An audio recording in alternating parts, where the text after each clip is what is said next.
దేవుని పరిశుద్ధమైన నామమునకు మహిమ కలుగునుగాక. అందరికీ వందనాలండి. అందరూ బాగున్నారా? దేవుని మహాకృప, మీరందరూ చేస్తున్నటువంటి ప్రార్థన మేము కూడా క్షేమంగా ఉన్నాం. ప్రియా సహోదరి సహోదరులారా, ఆత్మీయులారా, మీ కొరకును మీరు తెలియపరిచినటువంటి ప్రతి ప్రార్థనా విన్నపము కొరకును మానక సంఘముగా, కుటుంబముగా, వ్యక్తిగతముగా ప్రార్థన చేస్తున్నాము అని చెప్పడానికి ప్రభునందు మిక్కిలి సంతోషిస్తూ ఉన్నాం. ఆదరణ స్వరం వేదిక ద్వారా ఈ ఉదయకాల సమయంలో మనందరము కలిసి దేవుని వాక్యమును ధ్యానించే ధన్యత దేవుడు మనల్ని ప్రేమించి మనకిచ్చిన ఈ శుభకరమైన తరుణముకై ప్రభువుకు కృతజ్ఞతాస్తుతులు చెల్లించబద్దులమై ఉన్నాం.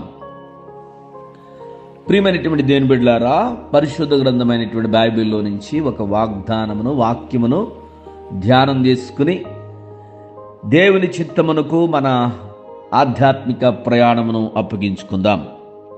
102వ దావీదు కీర్తన 18వ వచనం నుంచి కొన్ని మాటలు చదువుకుందాం. యెహోవాను సేవించుటకై జనములను రాజ్యములను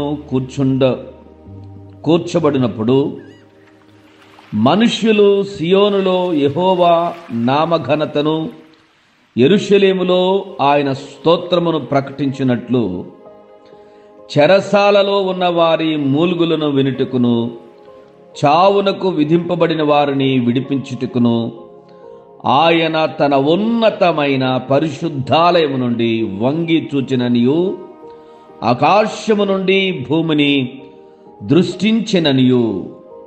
దేవునికి స్తోత్రం కలుగునుగాక. చదవబడినటువంటి లేఖన భాగములో, ఈ అధ్యాయములో మనము వినయ మనస్కులమై దేవుని పట్ల విశ్వాసముతో దేవుని సన్నిధిలో ప్రార్థించినప్పుడు, అంత మాత్రమే కాదు, సియోనులో యెహోవా నామమును ఘనపరిచినప్పుడు, యెరూషలేములో ఆయన స్తోత్రమును ప్రకటించినప్పుడు దేవుడు మనకు చేసేటువంటి గొప్ప కార్యం ఏమిటి అనంటే, చెరసాలలో ఉన్న వారి మూల్గులను వినుటకును, చావునకు విధింపబడిన వారిని విడిపించుటకును.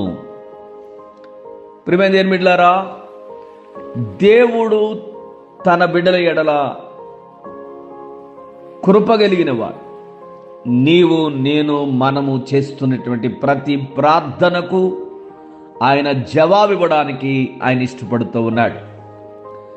మనము చేసినటువంటి భక్తి, మనము చేసిన ప్రార్థన, మనము చేసినటువంటి స్తోత్రము, మనము చేసిన ఆరాధన, మన పరిచర్య ఆయన చూస్తున్నాడు, ఆయన గమనిస్తున్నాడు అనే విషయాన్ని ఈ ఉదయకాల సమయంలో పరిశుద్ధాత్మ దేవుడు మనకి జ్ఞాపకం చేస్తూ ఉన్నాడు.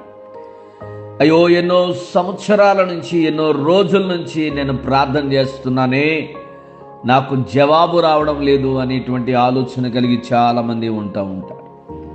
ఈరోజు దేవుడు నీకు ఇస్తున్న ఉత్తరం ఏమిటో తెలుసా? నీవు చేసిన ప్రార్థన ఏమీ వృధా కాలేదు. గమనించండి, మనం చేసినటువంటి ప్రార్థనలు, మనం చేసినటువంటి ఆరాధనలు అవన్నిటినీ దేవుడు ఆలకించి ఆయన చేసే పని ఏంటో తెలుసండి?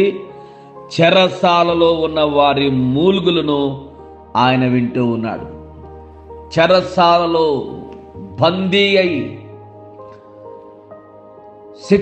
చెరసాలలో ఎవరుంటారు? శిక్ష భరించేటువంటి వాళ్ళు ఉంటారు. ఇప్పుడు చాలామంది కూడా పాపము అనేటువంటి ప్రక్రియ జరిగించి ఆ పాపము ద్వారా వచ్చే శిక్షను అనుభవిస్తూ చెరసాల వంటి బందీలలో బంధింపబడినటువంటి వారు అనేక మంది ఉన్నారు. ఈ పరిస్థితి నుంచి మమ్మల్ని ఎవరు విడిపిస్తారు? ఈ చేసిన పాప దోషం మమ్మల్ని క్షీణింపజేస్తున్నప్పుడు, ఈ చేసిన పాప క్రియలు మమ్మల్ని వేధిస్తున్నప్పుడు, ఈ చెరసాల వంటి పరిస్థితుల నుంచి ఎవరు విడిపిస్తారు అని వారు నిరాశలో ఉన్నప్పుడు, నిస్పృహలో ఉన్నప్పుడు, ప్రియమైన దేవుని బిడ్డలారా, దేవుని వాక్యం సెలవిస్తూ ఉంది, చెరసాలలో ఉన్న వారి మూలుగులను ఆయన వింటూ ఉన్నాడు. చావునకు విధింపబడిన వారిని విడిపించుటకు, పాపం ద్వారా వచ్చేటువంటి మూల్యం ఏమిటనండి? మరణం. మరణము అనేటువంటి చావు, మరణం అనేటువంటి శాపమునకు, మరణకరమైన పరిస్థితులకు వెళ్ళిపోయినటువంటి వారిని కూడా దేవుడు జీవమును అనుగ్రహించి బ్రతికించడానికి ఆయన ఇష్టపడుతూ ఉన్నాడు. ఆయన తన ఉన్నతమైన పరిశుద్ధాలయము నుండి వంగి చూచిననియో, ఆకాశము నుండి భూమిని దృష్టించిననియో ఆయన మనలను గమనిస్తూ ఉన్నాడు. మనలను ఆయన పట్టించుకుంటూ ఉన్నాడు. మన పట్ల ఆయన బాధ్యత కలిగి ఉన్నాడు. ఎప్పుడు తెలుసండి? మనము ఆయన సన్నిధిలో మన ప్రతి అతిక్రమమును ఒప్పుకుంటూ, ప్రతి పాపమును పోగొట్టమని ప్రభు ఎదుట దీనులమై ఆయన ఎదుట ప్రార్థించినప్పుడు, ఆయనను ఘనపరిచినప్పుడు, ఆయనను ఆరాధించినప్పుడు, ఆ ఆరాధనకు ప్రతిఫలముగా, ఆ ప్రార్థనకు జవాబుగా చెరసాల వంటి శ్రమల నుండి, చెరసాల వంటి పాపభూయిష్టమైన జీవితం నుంచి విడిపించి, చావు గోత నుంచి తప్పించి, సమాధిలో నుంచి లేపి, దేవుడు జీవార్థమైన కృపచేత బ్రతికించడానికి ఆయన ఇష్టపడుతూ ఉన్నాడు. నిన్ను బ్రతికించడానికి ఆయన ఇష్టపడుతున్నాడు. నిన్ను ఆశీర్వదించడానికి ఆయన ఇష్టపడుతున్నాడు. దేవుని స్తుతించు, దేవుని ప్రార్థించు, దేవుని ఘనపరచు. నీ జీవితాంతము దేవుని పట్ల విశ్వాసము కలిగి, విధేయత కలిగి, కృతజ్ఞత కలిగి జీవించు. అప్పుడు నీ జీవితంలో, మనందరి జీవితంలో దేవుడు కృప అనుగ్రహించడానికి ఇష్టపడుతూ ఉన్నాడు. అలాంటి గొప్ప ఆశీర్వాదకరమైన, జీవార్థమైన, విమోచనకరమైనటువంటి దీవెన నీకు, నాకు, మనకు దేవుని చేత అనుగ్రహము పొందుదుముగాక.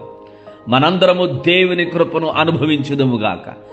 శాశ్వత కాలము ఆయన కృప మనలను వెంబడించునుగాక. ఆమేన్.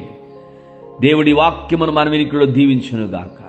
సదాకాలము ప్రభు కృప మీకు తోడుగా ఉండునుగాక. ఇట్లు ప్రభు సేవలో మీ ఆత్మీయ సహోదరుడు పాస్టర్ కె ఆనందరావు, ఆదరణ పరిచర్యలు, నరసాపురం, జున్నూరు. ఈ వాక్యం మీకు ఆశీర్వాదకరంగా ఉన్నట్లయితే మీరు విన్న వాక్యమును మీ స్నేహితులకు షేర్ చేయండి. మీరు దీవించబడండి. Praise the lord.